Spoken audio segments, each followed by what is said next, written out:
आणि आता पाहणार आहोत टॉप 9 महत्त्वाच्या बातम्या।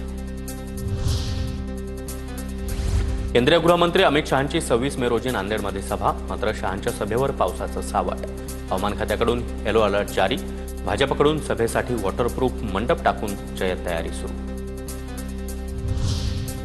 बुलढाण्यातील मलकापूरमध्ये कारमधून 1,97,00,000ची रोकड जप्त, गोपनीय माहितीच्या आधारे बुलढाणा पोलिसांची कारवाई। धुळे गुलमोहर विश्रामगृहामधील 1,84,00,000च्या रोकड प्रकरणामधील पंचनाम्यावेळीच नोटांनी भरलेल्या 12 बॅगांचे व्हिडिओ व्हायरल। पोलिसांनी 3 मशीनद्वारे सर्व रक्कम मोजली होती। विधिमंडळ अंदाज समितीसाठी पैसे ठेवल्याचा अनिल गोटे यांचा आरोप। नंदुरबारहून शिरपूरला जाणाऱ्या बसमधील कंडक्टरचा उर्मटपणा समोर, बस कंडक्टर आजी आजोबांना खाली उतरवतानाचा व्हिडिओ व्हायरल।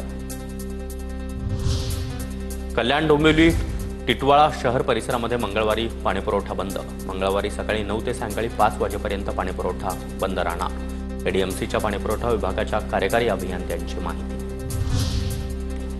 फार्मर आयडीसाठी शेतकऱ्यांना आवाहन, 7.5 लाखांपैकी 5 लाख शेतकऱ्यांच्या आयडी, 31 मे पूर्वी फार्मर आयडी तयार करण्यासाठी मुदत।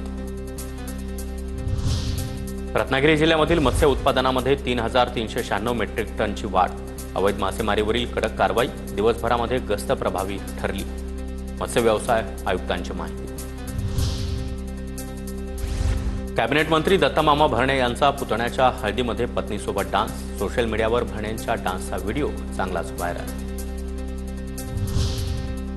स्थानिक स्वराज्य संस्थांच्या निवडणुकांसाठी राज्य निवडणूक आयोगाच्या हालचाली सुरू। राज्यामध्ये किती इलेक्ट्रॉनिक्स मतदान यंत्रांबाबत माहिती मागवली, मोठ्या महापालिकांकडून माहिती मागवायला सुरुवात।